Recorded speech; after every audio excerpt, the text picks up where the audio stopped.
시험을 당해 죄 짓지 말고 너 용기를 다해 몸 물리치라. 너 시험을 이겨 새 힘을 얻고 주 예수를 믿어 늘 승리하라. 우리 구주의 힘과 그의 위로를 빌라. 주님 내 편에 서서 항상 도우시리. 내 친구를 삼가 잘 선택하고 너를 삼가 늘 조심하라. 너 열심을 다해 늘 충성하고 온 정성을 다해 주 봉사하라. 우리 구주의 힘과 그의 위로를 빌라. 주님 내 편에 서서 항상 도우시리.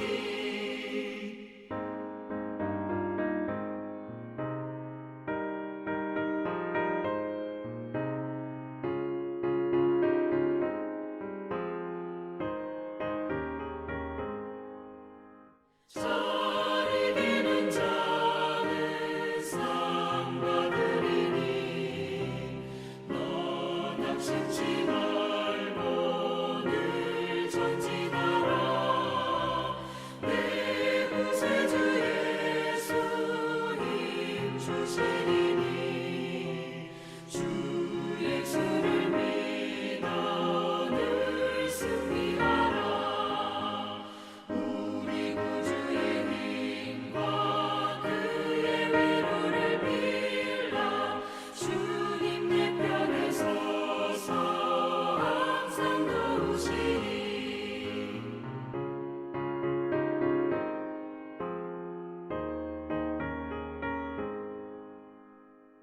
새날이 밝았습니다. 오늘도 주님과 동행하는 우리를 통해 이 세상이 조금 더 밝아지고 따뜻해지길 소망합니다. 우리가 단순히 공기로만 호흡하는 인생이 아니라 날마다 말씀으로 호흡하는 자들이 되었으면 좋겠습니다. 우리가 내뿜는 작은 숨결 하나에서도 그리스도의 향기가 묻어날 수 있도록 주님과 친밀하게 교제하는 귀한 성도님들 되시기를 축복합니다. 매일 귀로 듣고 마음에 새기는 이 말씀들이 우리의 삶을 그 복된 길로 인도할 줄을 믿습니다. 6월 15일 월요일, 오늘 우리에게 주시는 하나님의 말씀은 고린도전서 9장 24절부터 10장 13절까지 말씀입니다. 각자의 자리에서 한 목소리로 읽도록 하겠습니다. 운동장에서 다름질하는 자들이 다 달릴지라도 오직 상을 받는 사람은 한 사람인 줄을 너희가 알지 못하느냐? 너희도 상을 받도록 이와 같이 다름질하라. 이기기를 다투는 자마다 모든 일에 절제하나니 그들은 썩을 승리자의 관을 얻고자 하되 우리는 썩지 아니할 것을 얻고자 하노라. 그러므로 나는 다름질하기를 향방 없는 것 같이 아니하고 싸우기를 허공을 치는 것 같이 아니하며 내가 내 몸을 쳐 복종하게 함은 내가 남에게 전파한 후에 자신이 도리어 버림을 당할까 두려워함이로다.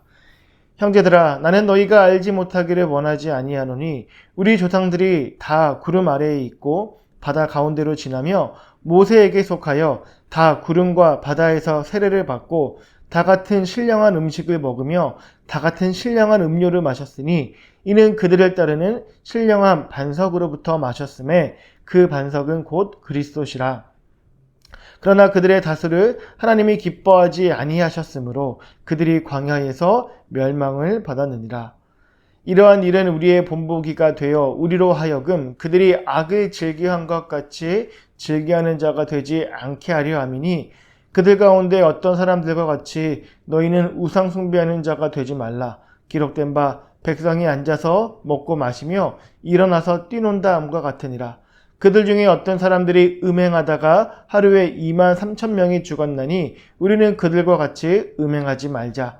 그들 가운데 어떤 사람들이 주를 시험하다가 뱀에게 멸망하였나니 우리는 그들과 같이 시험하지 말자. 그들 가운데 어떤 사람들이 원망하다가 멸망시키는 자에게 멸망하였나니 너희는 그들과 같이 원망하지 말라. 그들에게 일어난 이런 일은 본보기가 되고 또한 말세를 만난 우리를 깨우치기 위하여 기록되었느니라. 그런즉 선줄로 생각하는 자는 넘어질까 조심하라. 사람이 감당할 시험 밖에는 너희가 당한 것이 없나니 오직 하나님은 미쁘사 너희가 감당하지 못할 시험당함을 허락하지 아니하시고 시험당할 즈음에 또한 피할 길을 내사 너희로 능히 감당하게 하시느니라. 아멘. 오늘 본문을 처음 읽으면 서로 다른 두 이야기가 한자리에 섞여 있는 것처럼 보입니다. 9장 끝부분은 치열한 운동 경기의 비유이고 10장 앞부분은 거친 광야를 지나던 이스라엘 백성들의 이야기이기 때문이죠. 분위기도 그려지는 장면들도 완전히 달라 보이는 겁니다. 그런데 조금만 더 자세히 살펴보면 이 두 단락은 서로 다른 주제를 말하는 게 아님을 알 수 있는데요. 하나의 주제를 서로 보완하며 아주 긴밀하게 설명하고 있습니다. 9장의 경주 비유는 바울 자신이 어떤 마음으로 달려왔는지를 보여주는 개인적인 고백이고 10장의 광야 이야기는 이스라엘의 역사에서 무엇을 배워야 하는지 보여주는 역사적인 사례입니다. 바울은 먼저 자신의 삶을 예로 든 다음에 구약의 역사를 통해 그 메시지를 다시 한번 확증하고 있는 거예요. 그래서 이 두 본문은 따로 떼어 읽기보다 함께 읽을 때 그 의미가 훨씬 더 분명해집니다. 그리고 이 두 단락이 함께 전하는 핵심 메시지는 이것입니다. 신앙은 한 번의 결심이나 한때의 뜨거운 경험으로 완성되는 것이 아니라 끝까지 걸어내야 하는 길이라는 것이죠. 먼저 바울은 24절부터 27절에서 달리는 선수와 권투 선수의 모습을 비유로 드는데요. 당시 고린도는 그리스에서 아주 큰 운동 경기가 열리는 유명한 도시 중 하나였습니다. 성도들은 선수들이 경기를 위해 어떻게 훈련하고 어떻게 경기에 임하는지를 늘 가까이서 지켜보았을 겁니다. 그러니 바울이 이 비유를 들었을 때 고린도 교회 성도들은 머릿속으로 아주 익숙한 장면들을 자연스럽게 떠올릴 수 있었을 거예요. 여기서 바울이 강조하는 것은요, 단순히 열심히 달리자가 아닙니다. 그는 목적 없이 달리지 말고 허공을 치지 말라고 경고합니다. 신앙생활에는 분명한 방향이 있어야 하고 실제적인 열매가 있어야 한다는 뜻인 거죠. 열심히는 달리고 있지만 어디로 가야 하는지 모르는 달리기. 주먹은 열심히 휘두르고 있지만 아무것도 맞지 않는 헛주먹질 같은 신앙을 경계하라는 것입니다. 우리가 여기서 놓치지 말아야 할 것은 바울이 왜 이 비유를 들었냐 하는 점이에요. 단순히 우리에게 열심을 부추기기 위해서가 아니었습니다. 사실 바울은 앞선 9장 전체에서 자신이 복음을 위하여 어떻게 살아왔는지를 이야기했습니다. 그는 사도로서 누릴 수 있는 모든 권리와 자유를 기꺼이 내려놓았습니다. 복음을 전할 수만 있다면 어떤 사람에게든 자신을 맞추며 종이 되기를 자초했습니다. 그렇게 복음을 위해 자신을 쳐서 복종시키는 삶, 그것이 바로 바울이 말하는 절제였고 방향이 분명한 달리기였습니다. 그러므로 이 말씀은 우리에게 막연한 열심을 요구하고 있는 것이 아니에요. 복음을 위하여 지금 무엇을 내려놓고 있고 무엇을 붙들고 있는지를 묻고 있는 것입니다. 사랑하는 성도 여러분, 오늘 우리의 걸음이 어디를 향하고 있는지를 잠시 돌아보았으면 좋겠습니다. 방향이 분명한 한 걸음은 방향 없이 옮긴 10걸음보다 훨씬 더 가치 있고 의미 있는 것입니다. 저와 여러분들의 삶이요, 여기저기 흩어지지 아니하고 주님을 향해 한 방향으로 모아지는, 그래서 의미 있는 하루하루들이 되어가기를 간절히 소망합니다. 그런데 이 단락에서 가장 무게 있게 다가오는 말씀은요, 바로 27절인데 제가 읽어드리도록 하겠습니다. 내가 내 몸을 쳐 복종하게 함은 내가 남에게 전파한 후에 자신이 도리어 버림을 당할까 두려워함이로다. 아멘. 여러분, 이 고백을 하고 있는 사람이 지금 누구입니까? 위대한 사도 바울이에요. 하나님께 직접 부르심을 받았고 누구보다 많은 사역의 열매를 맺어갔던 사람입니다. 그런 바울조차 자기 자신에 대해서 결코 긴장을 늦추질 않습니다. 내가 다른 사람에게 복음을 전하고 있으니까 괜찮겠지. 이러면서 안심하지 않았고요. 열심히 사역하고 있다는 사실을 자기 신앙의 보증수표로 삼지 않았습니다. 오히려 자기 자신도 얼마든지 복음에서 멀어질 수 있음을 솔직하게 인정하고 있는 거예요. 여기서 바울이 말하려는 핵심은 명확한 것이죠. 직분이나 사역의 무게가 우리의 신앙을 자동으로 보장해주지 않는다는 것입니다. 말씀을 가르치는 자리에 있다고 해서 그 말씀대로 살고 있는 것도 아니고, 복음을 전한다고 해서 언제나 그 복음의 중심에 서 있는 것도 아니에요. 그래서 바울은 자기 몸을 쳐 복종시킨다고 하는 것입니다. 이렇듯 우리가 가장 먼저 살펴야 할 점검의 대상은요, 다른 사람이나 지체들이 아니라 바로 자기 자신이어야 하는 것입니다. 우리는 많은 경우 외적인 조건과 상황으로 신앙의 건강함을 판단하곤 합니다. 봉사를 활발히 하고 있고 아는 말씀이 많고 교회 생활이 분주하면 믿음이 좋다라고 착각을 하죠. 그런데 안타깝게도 오래 믿고 많은 일을 했음에도 넘어지는 경우들 우리가 종종 보게 되지 않습니까? 사실 이런 문제는 오늘만의 문제가 아닐 거예요. 바울 당시에도 마찬가지였을 겁니다. 그래서 바울이 정말 두려워했던 것은 사역의 실패가 아니었습니다. 사역을 하면서도 자기 자신이 복음에서 멀어지는 것이었습니다. 특별히 이런 두려움은 우리에게 필요하고 유익한 것인데요. 그 이유는 우리가 느슨해지지 않도록 붙들어주는 아주 건강한 신앙적 긴장감이기 때문입니다. 그러므로 사랑하는 성도 여러분, 자기 자신을 너무 쉽게 믿지 마십시오. 내 결심보다 하나님의 은혜를 더 의지하고 내 경험보다 하나님의 말씀을 더 신뢰하시기 바랍니다. 자신을 믿는 사람보다 하나님을 의지하는 사람이 100번, 1000번 더 안전합니다. 하나님께서는 자신의 연약함을 인정하고 주님 앞에 엎드리는 자를 결코 외면하지 않으시고 가장 바른 길로 인도해 주실 것입니다. 이렇게 자신의 삶을 예로 들었던 바울은 이제 10장으로 넘어가며 이 메시지를 한 번 더 강조하고 있습니다. 이번에는 이스라엘의 역사 속으로 우리를 데려가는데요. 바울이 왜 하필 구약의 출애굽 세대를 예로 들었을까요? 그것은 그들이 하나님의 기적과 은혜를 인류 역사상 가장 선명하게 경험한 세대였기 때문입니다. 그들은 다 구름 아래에 있었고 다 함께 바다를 건넜습니다. 모두가 똑같은 신령한 음식을 먹었고 모두가 반석에서 나오는 신령한 음료를 마셨습니다. 바울은 이 단락에서 모두라는 단어를 계속해서 반복하죠. 그들 중 예외 없이 모두가 하나님의 인도하심과 공급하심을 직접 경험했다는 것을 이야기하는 겁니다. 여기까지만 들으면 우리는 그들이 당연히 끝까지 믿음을 잘 지켰을 거라고 생각하게 되는데요. 그러나 이어지는 5절에서 바울은 충격적인 이야기를 하죠. 5절의 말씀을 제가 읽어드리도록 하겠습니다. 그러나 그들의 다수를 하나님이 기뻐하지 아니하셨으므로 그들이 광야에서 멸망을 받았느니라. 아멘. 모두가 똑같은 은혜를 경험했지만 안타깝게도 그들 중 대부분이 광야에서 쓰러지고 말았습니다. 바울은 그 이유를 6절부터 10절에 걸쳐 아주 구체적으로 고발하고 있어요.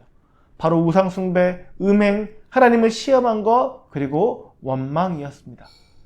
이는 출애굽기와 민수기에 기록된 실제 역사적 사건들입니다. 이스라엘이 단순히 막연하게 불순종한 것이 아니라 삶의 구체적인 순간들마다 어떻게 무너졌는지를 거울처럼 보여주고 있는 거예요. 여기서 우리가 깨닫게 되는 뼈아픈 진리가 있죠. 은혜를 경험하는 것과 은혜 안에 머무는 것은 전혀 다른 문제라는 사실입니다. 하나님의 능력을 체험했다고 해서 끝까지 순종의 삶이 자동적으로 보장되는 게 아니에요. 출애굽 세대는 눈앞에서 홍해가 갈라지는 기적을 보았지만 그 대단한 경험도 그들의 마음을 지켜주지는 못했습니다.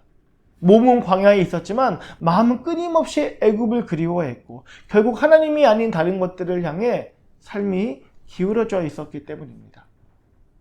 바울은 11절에서 이 아픈 역사를 들춰오는 이유를 분명하게 밝히고 있습니다. 그들에게 일어난 이런 일은 본보기가 되고 또한 말세를 만난 우리를 깨우치기 위하여 기록되었느니라. 아멘. 바울은 지금 과거의 옛날 이야기를 하려는 게 아니에요. 그 역사를 오늘날 고린도 교회와 또 우리 앞에 반면교사로 세워두고 있는 것입니다. 다시 말해 저들의 실패를 보면서 같은 길을 가지 말라는 것이죠. 당시 고린도 교회는 은사가 풍성했고 지식도 넘쳐났습니다. 그래서 스스로 꽤 성숙한 신앙인들이라고 자부했습니다. 이 정도 믿음이면 우상 제물쯤이야 먹어도 아무 문제 없다며 자신만만해했어요. 바울은 바로 그 영적 자만함을 향해서 광야 세대의 실패를 보여주고 있는 것입니다. 그래서 이어지는 12절은요, 오늘 본문 전체를 관통하는 핵심 요약입니다. 그런즉 선줄로 생각하는 자는 넘어질까 조심하라. 여기서 중요한 것은 자신이 서 있다고 착각하는 것입니다. 여러분, 성경은요, 부족하고 연약한 사람들이 가장 위험하다고 말하지 않습니다. 오히려 나는 이만하면 썩 괜찮은 거지 라고 생각하는 사람이 가장 위험하다라고 경고합니다. 연약함을 아는 사람은요, 주님의 도우심을 구합니다. 하지만 스스로 서 있다고 믿는 사람은 도우시는 손길도 뿌리칩니다. 넘어질 수 있음을 아는 사람은 깨어서 경계하지만 절대 넘어지지 않을 거라 자신하는 사람은요, 스스로 무장해제를 해버립니다. 바울이 경계하는 것은 눈에 보이는 죄의 행동 이전에 내 안에 있는 자기 과신입니다. 그런데 여러분, 이 말씀은요, 비단 개인에게만 해당되는 이야기가 아니에요. 공동체에도 똑같이 적용이 되는 겁니다. 출애굽 세대의 역사는 놀라운 은혜를 함께 경험한 공동체라 할지라도 안일함에 빠지면 순식간에 무너질 수 있음을 보여주는 것입니다. 역사가 오래된 교회라고 해서 안전한 것이 아니고 과거에 부흥의 경험이 있다라고 해서 자동적으로 건강한 교회가 되는 게 아니에요. 오히려 그러한 영광스러운 과거의 기억들이 우리는 괜찮다는 영적 불감증으로 이어질 수도 있는 것입니다. 그러므로 우리는 신앙의 익숙함을 좋은 믿음으로 착각해서는 안 되는 겁니다. 오랫동안 교회를 다녔다는 사실이 지금 내가 하나님을 깊이 사랑하고 있다는 증거가 아닐 수도 있기 때문이에요. 따라서 신앙생활의 물리적 시간만 세면서 자랑하지 말고 날마다 말씀 앞에 서서 스스로를 정직하게 비추어 보는 삶으로서 지혜로운 믿음의 길을 걸어가시는 우리 성도분들 되셨으면 합니다. 자신을 돌아보라는 엄중한 경고 후에 바울은 13절에서 우리의 시선을 다시 신실하신 하나님께로 돌려놓고 있습니다. 제가 다시 한번 읽어드리도록 하겠습니다. 사람이 감당할 시험 밖에는 너희가 당한 것이 없나니 오직 하나님은 미쁘사 너희가 감당하지 못할 시험 당함을 허락하지 아니하시고 시험 당할 즈음에 또한 피할 길을 내사 너희로 능히 감당하게 하시느니라. 아멘. 이 말씀은 앞서 했던 경고들을 무마시키는 위로가 아니에요. 오히려 그 경고를 마음에 품고 끝까지 믿음의 경주를 완주할 수 있도록 붙들어주는 든든한 버팀목이 되어주는 말씀입니다. 바울은 너 개인의 힘으로 악착같이 버텨내라고 말하지 않죠. 이제 바울이 우리로 보게 하는 것은 우리 자신이 아니라 신실하신 하나님입니다. 깨어 조심하는 것은 우리의 책임이지만 거센 시험 속에서 우리를 붙드시고 길을 내어주시는 분은 결국 하나님이시다는 것을 우리에게 이야기해주고 있는 것입니다. 여기서 말하는 피할 길은 시험이 마법처럼 갑자기 사라지는 것을 뜻하지 않아요. 성경은 하나님께서 시험을 피하게 하시는 게 아니라 감당하게 하신다라고 말씀합니다. 즉 시험을 뚫고 지나갈 힘을 주시고 거친 풍파 속에서도 넘어지지 않도록 꽉 붙들어 주신다라는 의미예요. 이 도우심은 우리 일상 속에서 다양한 모습으로 찾아올 수 있습니다. 어떤 날은 예배 중에 들은 말씀 한 구절이 내 영혼을 지탱하고 어떤 날은 눈물의 기도 가운데 신비한 새 힘이 솟아나기도 합니다. 또 어떤 날은 믿음의 지체가 툭 던진 따뜻한 한마디 권면을 통해 다시 일어설 용기를 얻게 되기도 합니다. 그러므로 우리는 시험을 만날 때에 두 가지 태도를 기억하고 있어야 합니다. 첫 번째는 나는 괜찮다며 자만하지 않는 것이고, 두 번째는 나는 이제 끝났어, 아무런 소망이 없어라며 절망하지 않는 것입니다. 우리를 끝까지 지키는 힘은 내 강한 의지가 아니라 하나님의 미쁘심, 즉 하나님의 신실하심입니다. 그리고 그 하나님의 신실하심을 진짜 믿는 사람은요, 게으르거나 안일해지지 않습니다. 오히려 주님을 더 의지함으로 영적으로 깨어있게 되는 것이죠.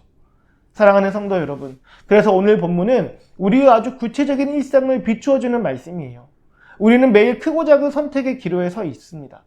피곤하다는 이유로 말씀과 기도를 뒤로 미루기도 하고 마음이 상했다는 이유로 불평을 쉽게 쏟아내기도 합니다. 다른 사람과 나를 비교하며 낙심하거나 우월감에 빠지기도 하죠. 또 어떤 때는 그동안 쌓아온 신앙의 경험과 익숙함만을 믿고 주님께 묻지도 않은 채 내 생각대로 살아가기도 합니다. 오늘 말씀은 바로 그런 우리의 삶을 향해 주어지고 있는 거예요. 목적 없이 달리지 마라, 허공을 치지 마라, 선줄로 생각할 때 조심하라, 그리고 무엇보다 하나님은 신실하시다. 이 네 가지 말씀들이야말로 오늘을 살아가는 우리에게 꼭 필요한 말씀들이지 않겠습니까? 사랑하는 성도 여러분, 믿음이란 특별한 사람들만의 이야기가 아니에요. 오늘 하루를 어떤 마음으로 살아갈 것인가에 문제로 접근해야 하는 것입니다. 말 한마디를 조심하는 것, 불평보다 감사를 선택하고 피곤해도 기도의 자리를 지켜내는 것, 넘어질 것 같은 순간에도 혼자 버티지 않고 주님과 때로는 또 공동체의 도움을 구하는 것. 바로 그러한 일상의 자리에서 오늘의 말씀은 실제적인 능력이 되어주고 있는 것입니다. 또한 오늘 본문은 우리 공동체를 향한 말씀이기도 하는 건데요. 바울이 광야 세대의 실패를 이야기한 것은 누군가를 비난하기 위해서가 아니라 공동체 전체가 함께 깨어있기를 바라는 마음 때문이었습니다.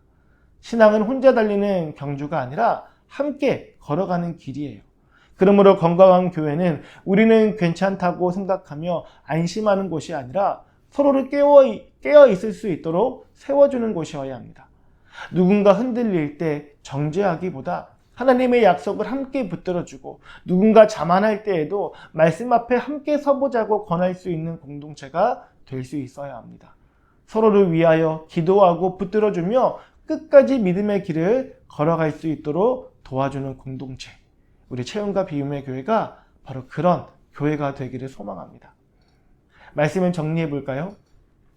오늘 본문은 우리에게 두 가지를 함께 가르쳐주고 있죠.